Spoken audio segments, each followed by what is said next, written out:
स्वागत है आपका शिव महापुराण के रुद्र संहिता के दूसरे अध्याय में।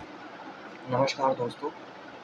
तो आज हम रुद्र संहिता का दूसरा खंड पढ़ने वाले हैं, जिसमें माया निर्मित नगर में जो नारद जी हैं वो माया से निर्मित जो नगर है, जो महादेव का द्वारा रचिता है, महादेव द्वारा जो रचा गया था, उसमें नारद जी उसके सामने से गुजर रहे थे। तो उसमें उन्होंने देखा कि वहाँ पे कन्या का विवाह का आयोजन हो रहा है।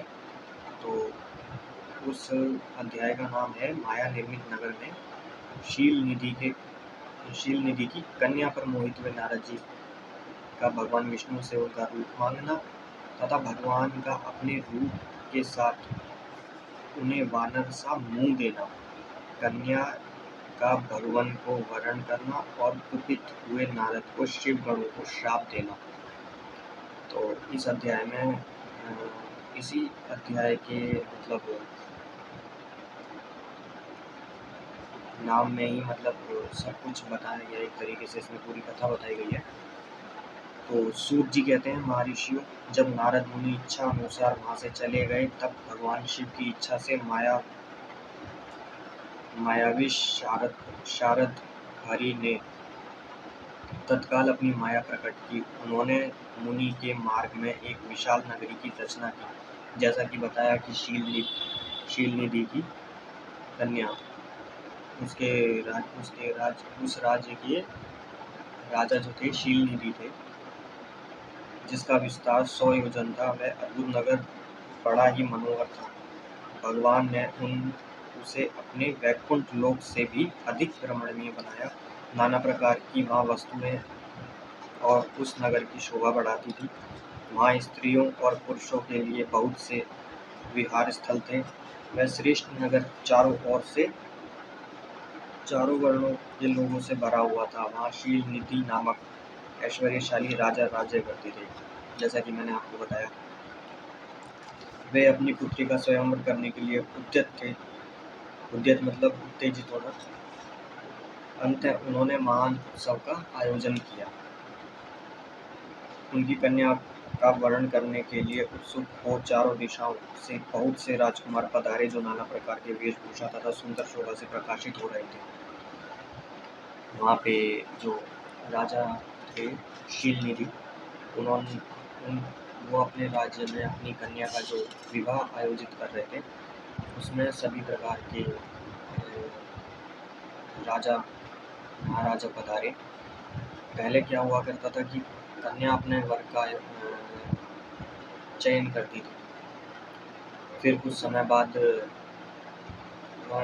वर अपनी जीवन साथी का चयन करने लगा। अब कलयुग में ऐसा होता है कि वे दोनों साइड से चयन होते हैं, जिसकी वजह से सब लोग आज के समय में लोग जाते हैं, लड़के के घर जाते हैं, लड़की के घर जाते हैं, तो वहाँ पे एक दूसरे से बात करते हैं।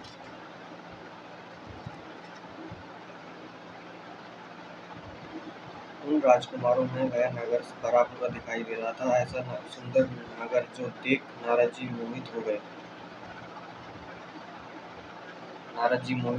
उस नगर के सामने से वह निकल रहे थे, तो वह पूरे राज्य को भरा पूरा देख के वो सोचे कि इतना सुंदर नगर है और भरा भरा है, तो मैं एक बार इसमें जाके देखता हूँ कि कौन है, क्या है, कैसे है। तो ऐसे सुंदर राजनगर को देख नारद जी मोहित हो गए और राजा शील निधि के द्वार पर गए। मुनि शिरोमणि नारद को आया देख महाराज शील निधि श्रेष्ठ रथ में सिंहासन पर बिठाकर उनका पूजन किया। पश्चात अपनी सुंदर कन्या को, जिसका नाम श्रीमती था, बुलवाया और उसे नारद जी के चरणों में प्रणाम करवाया। उस कन्या को देखकर नारद मुनि चकित हो गए और बोले, राजन, यह देव कन्या के समान सुंदरी महाभागा कन्या कौन है? यह बात सुनकर राजा ने हाथ जोड़कर कहा, मुनि, यह मेरी पुत्री है, इसका नाम श्रीमती है। वह इसके विवाह का समय आ गया है। वह अपने लिए सुंदर वर चुनने के निमित्त स्वयंवर में जाने वाली है। इसमें सब प्रकार के शुभ लक्षण लक्षित हैं। महर्षि, आप इसका भाग्य बताइए। राजा के इस प्रकार प्रश्न पूछने पर काम से विरले हुए मुनि श्रेष्ठ नारद उस कन्या को प्राप्त करने की इच्छा मन में लिए राजा को संबोधित करते हैं। इस प्रकार बोले, भूपाल, आपकी यह पुत्री समस्त शुभ लक्षणों से संपन्न है, परम सौभाग्यवती है। वह अपने महान भाग्य के कारण वह धन्य है और साक्षात लक्ष्मी की भांति समस्त गुणों का आधार है। इसका भावी पति निश्चय ही भगवान शंकर के समान वैभवशाली, सर्वेश्वर, किसी से पराजित ना होने वाला वीर, काम विजयी तथा संपूर्ण देवताओं में श्रेष्ठ होगा।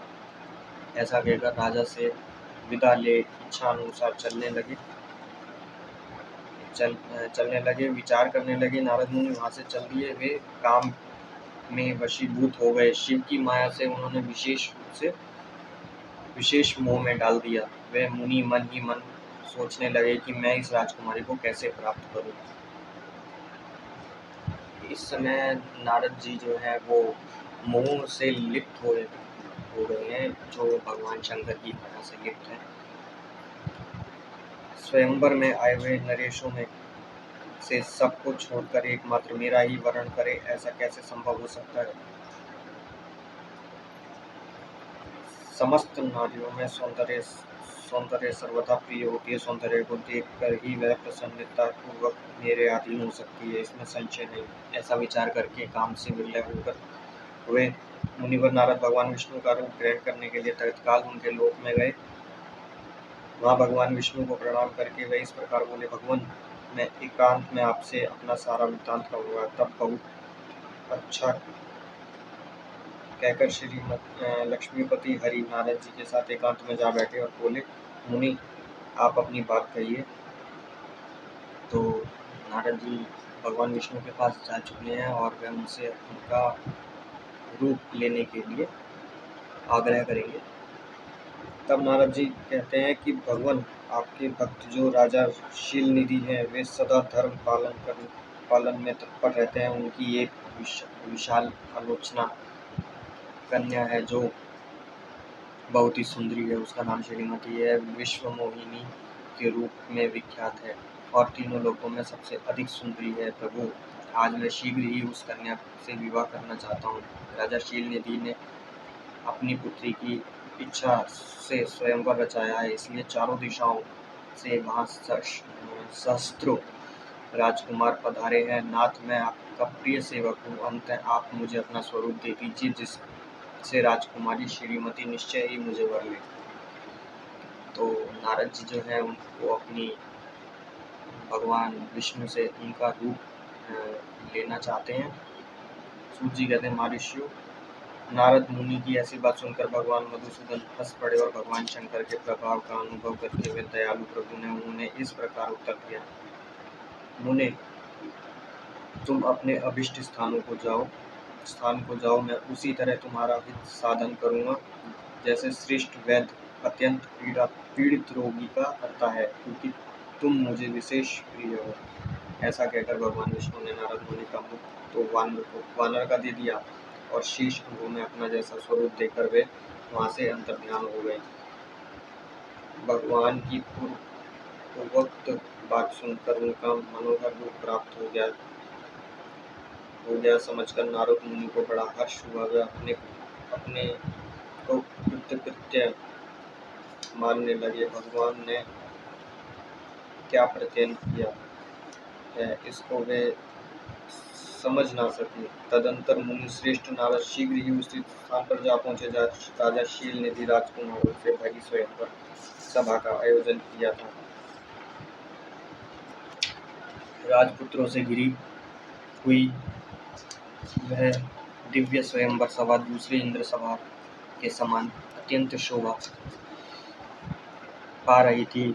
नारद जी उस राजसभा में जा बैठे और वहां बैठकर प्रसन्न मन ही मन बाद में सोचने लगे, मैं भगवान विष्णु के समान रूप धारण किए हुए वे अत्यंत राजकुमारी अवश्य मेरा ही वर्ण करेगी, दूसरे का नहीं। मुनि श्रेष्ठ नारद को यह ज्ञात नहीं कि मेरा मुख कितना कुरूप है, कुरूप यानी कि बदसूरत। उस सभा में बैठे हुए सब मनुष्यों ने मुनि को उनके पूर्व रूप में ही देखा। राजकुमार आदि कोई भी उनके रूप परिवर्तन का रहस्य को न जान सके। वह नारद जी की रक्षा के लिए भगवान रुद्र के 2 पार्षद आए थे, जो ब्राह्मण का रूप धारण करके गूढ़ भाव से वहाँ बैठे थे। वे ही नारद जी का रूप परिवर्तन के उत्तम भेद को जानते थे। मुनि को कामावेश से मूढ़ हुआ जान वे दोनों पार्षद उनके निकट गए और आपस में बातचीत करते हुए उनकी हंसी उड़ाने लगे, परंतु मुनि को कसम काम से विलय हो रहे थे। अंततः उन्होंने उनकी यथार्थ बात को अनसुना कर दिया। वे मोहित को श्रीमती को प्राप्त करने की इच्छा से उसके आगमन की प्रतीक्षा करने लगे। इस बीच वह सुंदरी राजकन्या स्त्रियों से घिरी हुई अनंतपुर से वहाँ आई। उसने अपने हाथ में सोने की एक सुंदर माला ले रखी थी। वह शुभ लक्षण राजकुमारी स्वयंवर के मध्य भाग में लक्ष्मी के समान खड़ी हुई अपूर्व शोभा पा रही थी।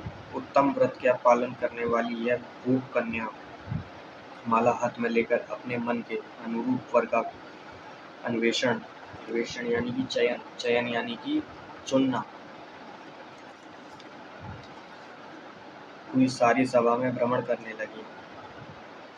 नारद मुनि का भगवान विष्णु के समान शरीर और वानर जैसा मुंह देखकर वह कुपित हो गई और इनकी ओर से दृष्टि हटाकर प्रसन्न मन से दूसरी ओर चली गई। स्वयंवर सभा में अपने मनोवांछित वर को न देख वह भयभीत हो गई। राजकुमारी उस सभा के भीतर चुपचाप खड़ी रही।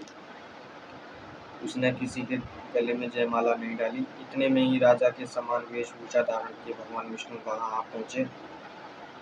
किन्हीं दूसरे लोगों ने उनको वहां नहीं देखा, केवल उस कन्या की ही दृष्टि उन पर पड़ी। भगवान को देखते ही उसने परम सुंदरी राजकुमारी का मुख प्रसन्नता से खिल उठा। वह तत्काल ही उनके कंठ में वह माला पहना दी। राजा के रूप धारण करने वाले भगवान विष्णु उस राजकुमारी को साथ लेकर तुरंत अदृश्य हो गए और वे अपने धाम में जा पहुंचे। इधर सब राजकुमार श्रीमती की ओर से निराश हो गए। नारद मुनि तो काम वेदना से आतुर हो रहे थे, इसलिए वे अत्यंत विलय हो उठे। तब वे दोनों विप्र रूपधारी ज्ञान विशारद रुद्रगण काम विलय नारद जी से उसी क्षण बोले। रुद्रगणों ने कहा, हे नारद, हे मुनि, तुम व्यर्थ में ही काम से मोहित हो रहे हो। सौंदर्य के बल से राजकुमारी को पाना चाहते हो। अपना वानर समान घृण मुंह तो देख लो। तो जो इस बात के लिए जिनको नारद जी ने बोला कि अपना मुख तो देखिए एक बार कि आपका मुख वानर जैसा हो रखा है। तो इस संचय में नारद जी का क्या रिएक्शन, क्या भावनाएं थी, आगे हम बताते हैं। महर्षि उन रुद्रगणों का यह वचन सुनकर नारद जी को बड़ा विस्मय हुआ। वे शिव की माया से मोहित होते। उन्होंने दर्पण में अपना मुख देखा तो वानर समान अपना मुंह देख तुरंत ही क्रोध से जल उठे और माया से मोहित होने के कारण उन दोनों शिवगणों को वहां शाप देते हुए बोले, अरे तुम दोनों ने मुझ ब्राह्मण का उपहास किया है। अंत में तुम ब्राह्मण के वीर्य से उत्पन्न राक्षस हो जाओगे। ब्राह्मण की संतान होने पर भी तुम्हें आकार राक्षस के समान ही होंगे। इस प्रकार अपने लिए श्राप सुनकर वे दोनों ज्ञानी शिरोमणि शिवगण मुनि के मोहित जानकर कुछ नहीं बोले। ब्राह्मणों वे सदा सब घटनाओं में भगवान शिव की इच्छा मानते थे। अंततः उदासी भाव से अपने स्थान को चले गए और भगवान शिव की स्तुति करने लगे। इसी के साथ ये हमारा दूसरा अध्याय रुद्रखंड का दूसरा अध्याय समाप्त होता है। इसमें बता रहे हैं कि कैसे ये भगवान नारद जी, जैसा कि हमने आपको पिछले अध्याय में बताया कि भगवान शिव ने जो है नारद जी को अपनी माया से मोहित किया हुआ है और मोहित होने के बाद में ही मतलब नारद जी जो है उनको अपनी माया से उनमें मतलब माया से मोहित होकर वो अपने ध्यान से मतलब अपने मार्ग से हट गए थे, जिसके कारण वो अपनी इस गलती को मानने को तैयार नहीं। और आगे चल के अगले अध्याय में हम बताने वाले हैं कि कैसे भगवान विष्णु को उन्होंने श्राप दिया और कैसे रामायण में भगवान राम की वानर की जो सेना थी वो इसी अध्याय से जुड़ी हुई है, तीसरे अध्याय से, कि किस तरह श्री राम को वानर सेना प्राप्त हुई, कैसे उन्होंने मतलब अपना किया, क्योंकि जो हमने इस कर्म में किया होता है वही हमें अगले कर्म में अगले जन्म में मिलता है, जो हमने इस जन्म में किया होता है। तो हमारे कर्म हमारा कभी पीछा नहीं छोड़ते हैं। तो आशा करता हूँ कि आपको ये हमारा अध्याय पसंद आया होगा, तो आप हमारी वीडियो को लाइक कीजिए, शेयर कीजिए, सब्सक्राइब कीजिए हमारे चैनल को। इसी के साथ ही हम नई नई अध्याय मतलब नई नई कहानियाँ, नए नए जो हकीकत में किताब में लिखी हैं, हम आपको वही प्रमाणित देंगे। आपको यकीन नहीं होगा तो आप शिव पुराण ले सकते हैं, आप पढ़ सकते हैं उसको। जो अब तक मैंने आपको पिछले अध्यायों में बताया है वही सेम अध्याय आपको उस किताब में बुक मिलेगा। गीता प्रेस गोरखपुर की किताब खरीदिएगा, शिव महापुराण। उसमें आप जो मैंने कहा है आपसे, जो मैंने आपको बताया है, जो मैंने आपको समझाया है इस वीडियो के माध्यम से, वही आपको उस किताब में, उस पुस्तक में मिलेगा आपको। इसी के साथ ही मैं आपको अगर आप नहीं ले सकते हैं तो आप हमारा चैनल पढ़ सकते हैं। आप देख सकते हैं कि हम शिव पुराण ही पढ़ रहे हैं और इसके अलावा हमारी कोई और किताब नहीं है जिसके कारण आपको कोई दिक्कत हो या कोई परेशानी हो। हम वही चीज़ बता रहे हैं आपको जो उस पुस्तक में लिखी है। तो चलते हैं हम अगले अध्याय की ओर। मिलेंगे आपको अगली वीडियो में। जय श्री राम, हर हर महादेव, और मिलते हैं अगली वीडियो में। धन्यवाद।